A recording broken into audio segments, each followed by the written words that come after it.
Hemos estado platicando sobre cómo enfrentar las pérdidas y hemos platicado cómo puede haber pérdidas o hay pérdidas tan sencillas como el cambiarse de una ciudad a otra, el cambiarse de una escuela a otra, el perder amigos que ya tienen un poquito más de grado no tan sencillo, digámoslo así, pero hay otras en que podemos perder quizá nuestro teléfono o alguna prenda de nuestro vestir o algo, ¿verdad? eh, que no se compara para nada con la pérdida, por ejemplo, de un trabajo o la pérdida en un divorcio o la pérdida de un ser querido, un hijo, un esposo, una esposa, un padre. Entonces, cuando perdemos a alguien, hay una parte de nosotros que también se va con ellos, con los que se van, ¿verdad? Y es preciso recuperarnos de la pérdida y que podamos volver a encontrarnos con esas partes perdidas, recuperándolas. ¿Cómo que son esas partes perdidas? Bueno, pues la alegría de vivir, eh, las ganas de seguir adelante, pues sería otra manera de decirlo, ¿verdad? El socializar, el ya no querer saber nada de los amigos, el trabajo, puede ser algo que ya sea hasta enfermizo, esa pérdida, no querer superarla. Y para superarlo, pues el duelo es muy importante. El duelo no se debe reemplazar. La palabra duelo es dolor, ¿no? Y el dolor es importante. Con el dolor se crece. Pregúntele usted a los adolescentes que van cambiando de niños a la adolescencia, cómo sus huesos se estiran en un instante y eso duele, crecer duele, pero el dolor sana y es lo que tenemos que recordar, lo que tenemos que recordar aquí. eh, es importante que la gente exprese su dolor, que llore, eh, porque muchas veces nos ha enseñado a reprimir las emociones que Dios nos dio, ¿verdad? El platicar, el decir, el desahogarse, el llorar. El Salmo 90 verso 10 y verso 12 dice, 70 son los años que se nos conceden. Algunos incluso llegan a 80, pero hasta los mejores años se llenan de dolor y de problemas. Pronto desaparecen y volamos. Dice el verso 12 del Salmo 90, enséñanos a entender la brevedad de la vida para que crezcamos en sabiduría. Dice otra versión, enséñanos a contar nuestros días. La vida no se mide por años, ni por meses, ni por semanas, se mide por días prácticamente. Entonces, déjeme platicar un poquito sobre las etapas del duelo, ese proceso que debemos pasar para poder, insisto, recuperar el sentido de la vida y más si tenemos a Dios en nuestro ser, en nuestro corazón, pues con mayor razón entender que Dios da la vida, Dios la quita y ser agradecidos con Dios por el tiempo que nos haya dejado a esas personas que se fueron. La primera reacción que se tiene cuando alguien eh, se va o Dios se lo lleva, fallece, muere, ¿verdad? Es la negación. O sea, el rechazo consciente o a veces inconsciente de los hechos o la realidad de la situación. No, eso no es posible, lo acabo de ver. No, no, no, no, es un sueño, ¿verdad? No, no puede ser. Eso es un mecanismo de defensa que busca amortiguar el shock, el golpe. ¿Cómo? No es posible. Tan joven, o esto, o aquello. El shock que produce la nueva realidad para solo dejar entrar en nosotros el dolor que estamos preparados para soportar, ¿verdad? Es una defensa temporal, provisional, que pronto será sustituida por una aceptación parcial. Bueno, y ya vemos a la persona allí en el féretro, en la caja, como decimos, ¿verdad?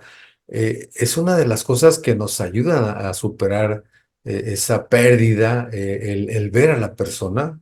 Quizá me salgo un poquito aquí del tema de las etapas del duelo, pero hay gente, ahora que pasó el COVID hace 2, 3 años, eh, pues hay gente que no pudo ver a sus seres queridos. O sea, conozco algunas personas que trabajaban fuera del país y murió un familiar y cuando se despidieron, pues físicamente y después, pues aquí está tu ser querido en una urna, ¿no? O sea, o cuando alguien desaparece pues ya sabes o te dicen, pues es ya seguro que ya no está vivo, y dices, pues quiero quiero verlo, o sea, en fin, eh,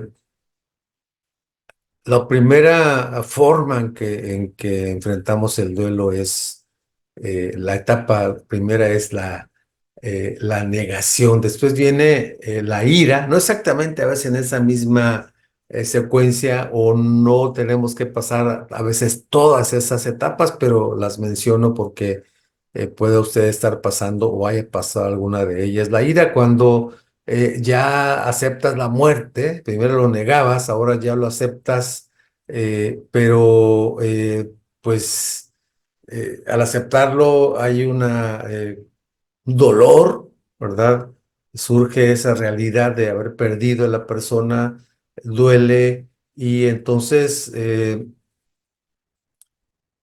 esa ira a veces se dirige al que murió. Pues, ¿por qué te fuiste? Te necesitaba, me dejaste solo, me dejaste sola, era lo único que tenía. No sé, podemos depositar nuestra ira en la persona que ha fallecido, o a veces a nosotros mismos. No, es que yo no hice, yo no llegué cuando me dijiste, yo tuve la culpa, no hice esto, no hice aquello, no pude entender que te estabas ya despidiendo y se empiezan a culpar a veces. O a veces a los amigos, es que ustedes nunca estuvieron con él, o a los familiares nunca ayudaron a cuidarlo, no sé, tantas cosas, ¿no? O a veces nuestra ira la descargamos sobre objetos, sobre cosas, personas extrañas, ¿verdad? O personas que no conocemos, vamos en la calle, en el carro y queremos ahí dañar a otras personas, eh, porque se siente también un resentimiento, como al principio de esta parte lo dije de la ira cuando le dices, ¿por qué te fuiste? Hay un resentimiento hacia esa persona porque te ha dejado un dolor, ¿verdad? Y a veces ese enojo se vive pues con culpa, ¿no? Te sientes culpable. Entonces es una etapa del duelo. La otra etapa, o otra etapa es la negociación, ¿verdad? Una vez que primeramente lo negabas, luego, bueno, ok, ya esto me está cayendo el 20 como decimos, ¿verdad? Ya lo veo allí, ya entiendo, ya esto, aquello. Viene esa etapa en que surge la esperanza a veces de que se pueda posponer o retrasar, e inclusive, por eso viene aquí también el querer resucitar o que resucite, el pedirle a Dios o a la divinidad que a la gente crea. Yo digo a Dios porque yo creo en Dios todopoderoso, el único Dios verdadero. Eh, Conozco personas que han dejado ahí al fallecido, ¿verdad? Y están orando para que resucite, ¿verdad? Y ya el cuerpo está pues descomponiéndose y están orando y a veces antes de que fallezca la persona hay una negociación, ¿verdad? La esperanza de que se pueda posponer o retrasar la muerte de la persona moribunda puede ocurrir antes de la pérdida en caso de tener a un familiar con una enfermedad terminal, quizás un cáncer, quizás alguna otra situación, ¿verdad? Bueno, puede ocurrir también después de la muerte para intentar negociar el dolor que produce esta distancia, ¿verdad? El secreto el doliente busca hacer un trato con Dios u otro poder, ¿verdad? Que crea para hacer que su ser querido que ya falleció regrese. O si no ha fallecido, no muera, no se vaya, pues a cambio de un estilo de vida pues reformado. Ahora sí voy a ir al templo, ahora sí voy a hacer caso, ahora sí me voy a ir de rodillas hasta no sé dónde, ¿verdad? Bueno, cada quien su creencia, pues, ¿verdad? Ahora sí me voy a portar bien, ahora sí voy a hacer esto, ahora sí, si concedes la vida, si lo resucitas, o si no se muere, o si esto, o si aquello, ahora sí voy a hacer así, ahora sí, en fin, ¿verdad? Eso es la negociación. Y otra etapa es la depresión, ¿verdad? Esta etapa cuarta, digámoslo así, la persona, el doliente, el que se queda vivo, digamos, ¿verdad? Pues comienza a comprender que la muerte, pues es cierta, es verdadera y expresa un aislamiento social en que rechaza a la visita de seres queridos, la persona pues se debilita, adelgaza, se entristece, tiene miedo, incertidumbre ante lo que va a venir, ahora qué va a pasar, quién va a estar aquí o quién me va a sostener o no sé quién me va a cuidar, en fin, muchas cosas pueden ser ahí. Son momentos en que la excesiva intervención, excesiva, intervención de los que lo rodean para animarlo, le van a dificultar el proceso de duelo. O sea, que esa persona digiera la muerte, que esa persona eh, pues pueda ir entendiendo que hay que salir. Claro, la depresión tiene sus etapas y si la persona ahí se bloquea, puede entrar una cuestión ahí más seria, pero bueno, por eso hay que estar ahí al tanto, ¿no?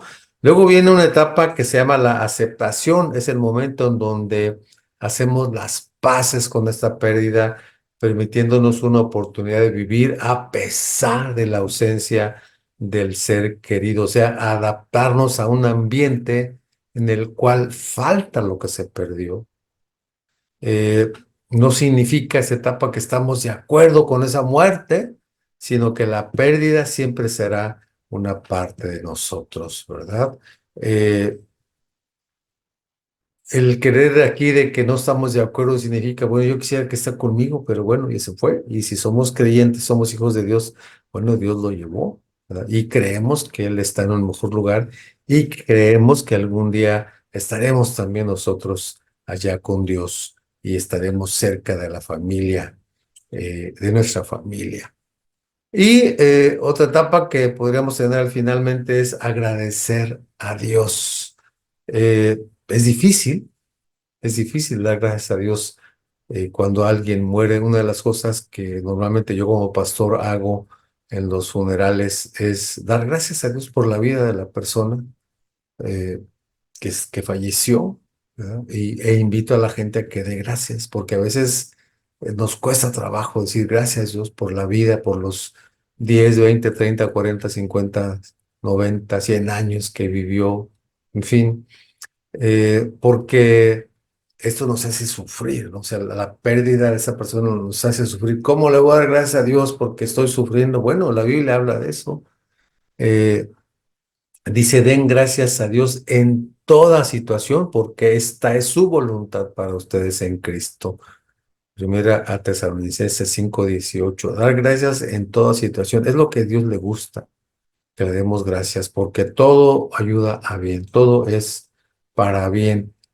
Como decía el miércoles, las pérdidas finalmente van a traer ganancia, van a traer un crecimiento en su momento, lo veremos. Hay que recordar que se le agradece a Dios sus buenos y soberanos propósitos al permitir que ocurran ciertas situaciones, aunque nos causen dolor. Las circunstancias o las pérdidas que provoca ese dolor y sufrimiento están bajo el control perfecto de Dios.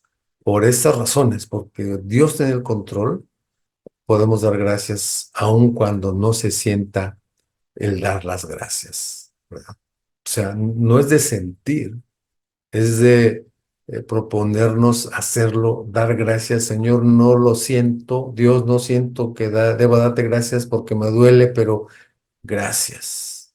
y eso le va a ayudar a salir de ese dolor, de ese duelo. Dice Apocalipsis 21:4, Él, Dios, les secará toda lágrima de los ojos y no habrá más muerte, ni tristeza, ni llanto, ni dolor.